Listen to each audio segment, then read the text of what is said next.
सुदीप जी जयपुर से। राधे राधे। राधे राधे महाराज जी। महाराज जी, कर्म क्या है? क्या सचमुच किसी व्यक्ति के कर्म का फल भगवान तय करते हैं? जी, कर्म का ही तो फल मिल रहा है जेल में। जेल में कर्मों का ही तो फल है। कुकर्म हो गए तो पूरी जेल भरी हुई है। कर्म वो होता है जो हमारे मन में स्फुरणा होती है, संकल्प बनता है, बुद्धि निश्चय करती है, फिर इंद्रियों से चेष्टाएं होती है, उसे कर्म कहते हैं। कर्म दो प्रकार के होते हैं, एक शुभ कर्म और एक अशुभ कर्म, जिनको कहते हैं पाप कर्म, अशुभ कर्म, और पुण्य कर्म, शुभ कर्म। दोनों का फल अवश्य में वो भोक्तव्यम कृतम कर्म शुभाशुभम, अवश्य भोगना पड़ता है, उनका परिणाम भोगना ही पड़ता है।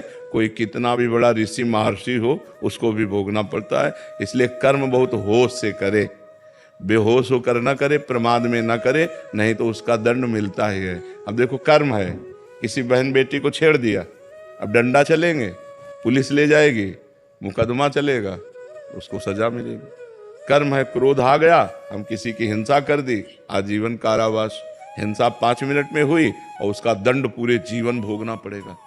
या ज्यादा अपराध बन गया तो फांसी की सजा मिल जाएगी।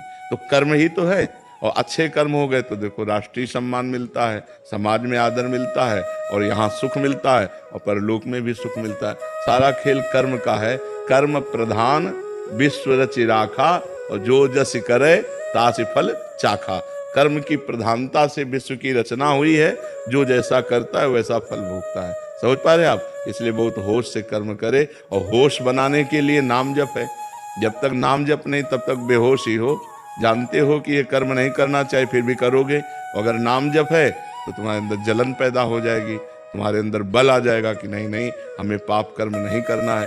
सब कोई जानता है पाप कर्म किसे कहते हैं और पुण्य कर्म किसे कहते हैं। भगवान ने इतना ज्ञान सबको दिया है, और जब कोई कर्म करने चलता है तो भगवान अंदर से प्रेरणा करते हैं, ये गलत है, मत करो। लेकिन हम लोग इतने मलिन स्वभाव के हैं कि अंदर की बात को न मानकर और कर्म कर बैठते हैं, और बाद में सोचते हैं कि यार हृदय में तो आया था, पहले अंदर आया था कि यार ना करें, पर यार अब कर दिया, तो फिर अब भोगना पड़ता है। इसलिए कर्म बहुत संभाल करके। वर्तमान में कभी किसी सत्कर्म का विपरीत फल मिले तो इसका क्या अर्थ समझ? नहीं, सत्कर्म का विपरीत फल मिलता ही नहीं है, वो आगे मिलेगा। हाँ, जैसे हमने आज सत्कर्म किया और आज हमको कष्ट मिल रहा है, तो ये हमारे सत्कर्म का नहीं मिल रहा, ये हमारे पूर्व पाप कर्म का मिल रहा है।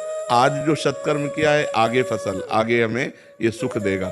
लेकिन आज हम अच्छे से चल रहे हैं और दुख भोग रहे हैं, तो इसका मतलब है पूर्व के पाप हमें दंड दे रहे हैं, और अभी का जो अच्छा कर्म है वो हमारा भागवतिक बैंक में जमा हो रहा है, जो हमें आगे प्राप्त होगा। जैसे किसान की फसल तुरंत अन्न नहीं दे देती, कई महीने लगते हैं, ऐसे बड़ी सरकार है हमारी तो बहुत लेट नंबर आता है। जैसे अभी है तो मुकदमा कई वर्ष नहीं चलता, किसी केस का कहो मुकदमा सालों चलता रहे, कहो 10 साल चलता रहे। कभी कभी तो उतनी जितनी सजा भोगनी होती है उतना तो मुकदमा में वो जेल में बंद रहता है। तो ऐसे ही भगवान की बहुत बड़ी अदालत है, अनंत ब्रह्मांडों के जीवों का हिसाब है। होता 1 सेकंड के कम हिस्से में है, पर जब होगा बहुत फाइनल में होगा, तो इसलिए बहुत समय लगता है। जैसे आज पाप कर्म किए तो कहो 5 जन्म बाद उसका दंड मिले जाकर तुम्हें, तो लगेगा हमने इस जन्म में तो पाप किया नहीं, लेकिन भोगना पड़ेगा, वो अवश्य में भोक्तव्य, क्योंकि जीवात्मा वही है, शरीर बदल गया।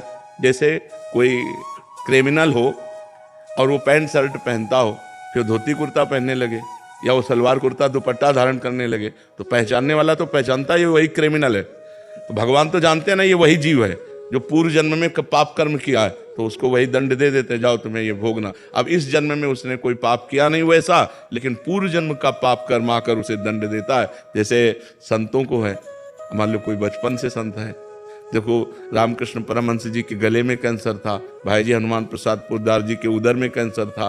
बड़े बड़े संतों को बड़े बड़े कष्ट भोगने पड़े, क्योंकि पूर्व में किया हुआ पाप भोगना पड़ेगा।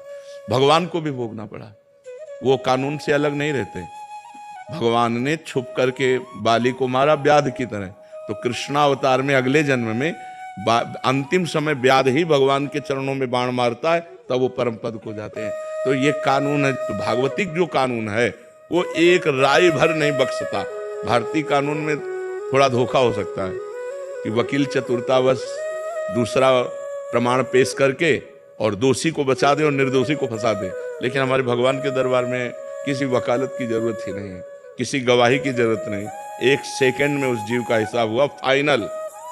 अब अगर उस हिसाब को बदलना चाहते हो तो नाम जप करो, दूसरों का उपकार करो, तीर्थों का अवगाहन करो, भगवान की कथा सुनो, जिससे सारे पाप तुम्हारे नष्ट हो जाएं। तो ये जो बल है ये तुम्हें बचा लेगा।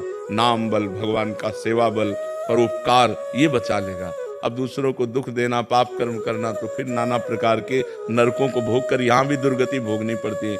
जैसे आपके पाप कर्म है पूर्व के, वो आप बहुत पढ़े लिखे हो, आप लाख उपाय करो आपको नौकरी नहीं मिलेगी।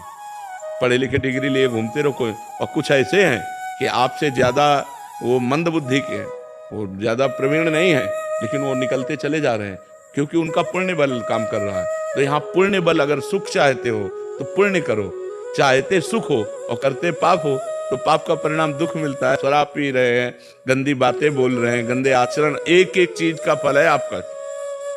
अगर आप बातें बोल रहे हो तो उसका भी फल है।